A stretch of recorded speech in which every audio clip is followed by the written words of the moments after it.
Welcome back, everybody. In our last video, we placed the final piece of broke down the third pillar, constructive progress.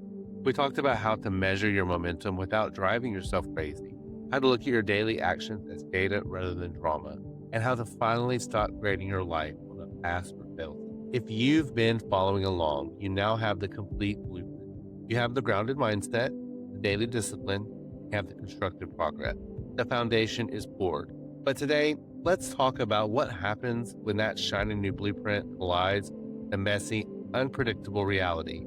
Because having the system is one thing, living it is another. Well, what do I mean by that? Well, for the last few years, I've actively been letting myself down. And how did I do that? Well, I did it by telling myself a very convincing, very comfortable lie. What was that lie, you might ask?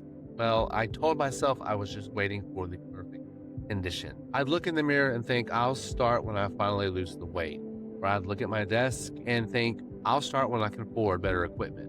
Or I'll start when my setup looks more professional. But I'm going to be completely honest with you. Right? Those weren't the reason. They were just excuses. They were hiding a much uglier truth. I didn't feel good enough. I felt incredibly uncomfortable in my own skin.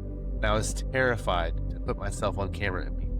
It was easier to blame my equipment or my waistline than it was to face my own fear of rejection. Then, well, I turned 46 and something in me shifted.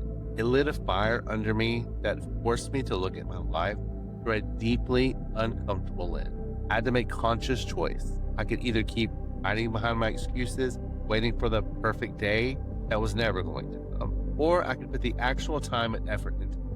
I realized two things that were absolutely true. One, I wanted to make content. Two, I desperately wanted to help people exactly like me.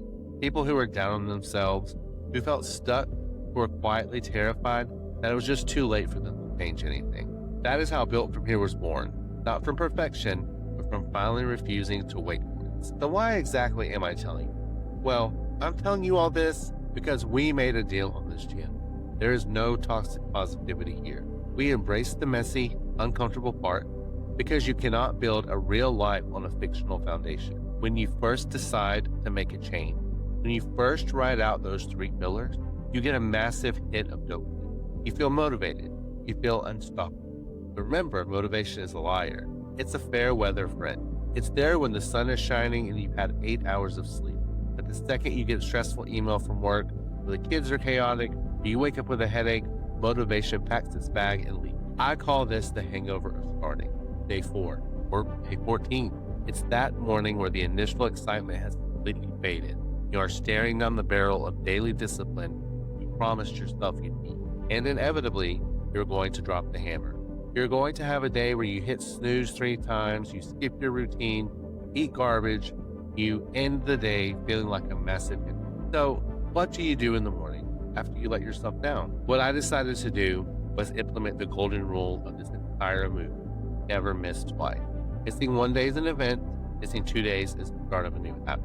When you mess up, perfectionist inside you, the same voice that told me to wait until I lost weight, going to tell you that the whole week is ruined. Going to say, well, you ruined Tuesday, might as well take the rest of the week off and start fresh on Monday. I think we've all heard that. We've all said that a few times already. Don't listen to that voice. That voice wants you to stay exactly where you are. Instead, you lean entirely on your 15-minute minimum plan. You completely fell off the wagon yesterday. Your only goal today is 15-minute forward momentum. Not an hour, not a perfect day, just 15 minutes. If you're supposed to clean the whole house and didn't, today you spent 15 minutes wiping down the kitchen counter. If you're supposed to work out for an hour and skip today, take a 15-minute walk. Do not need to make up for yesterday. Just need to stop the bleeding today. We talked about constructive progress in the last video. This is exactly where it applies. When you fail, do not let it become drama. Look at it as data. All right, so this brings us to the actionable step of today's video. I want you to do what's called a friction audit. Your system breaks down. It usually isn't a flaw in your character. It's a flaw in your environment. There was too much friction between you and the thing you wanted. Look at your most recent bad day and ask yourself, where exactly did the breakdown happen? Did you skip your morning routine because your phone was right next to your bed and you started scrolling emails before you hit the door? Did you eat terrible food because it was sitting right there on the counter? Guilty of that. Identify the friction and then change the physical environment. Move the phone charger across the room, hide the junk food, lay your clothes out the night before. You cannot control every chaotic thing life throws at you, but you can control the environment you operate in. Stop relying on willpower. Start engineering your environment to make the right choices easiest. Stop waiting for the perfect time. Stop waiting for the perfect gear, the perfect weight, or the perfect mindset. You are good enough to start exactly as you are right now with whatever it is you have. It is going to be messy. You are going to stumble, but you're not going to quit. You're never going to miss twice. If this message resonated with you today and you are tired of toxic positivity and excuses, please share this video with someone who needs to hear it. Hit that like button and subscribe to the channel so we can keep building this blueprint together step by step. My name is Kinjaret. Remember, you're not behind and it is never too late. Everything you want is built from here. I'll see you in the next.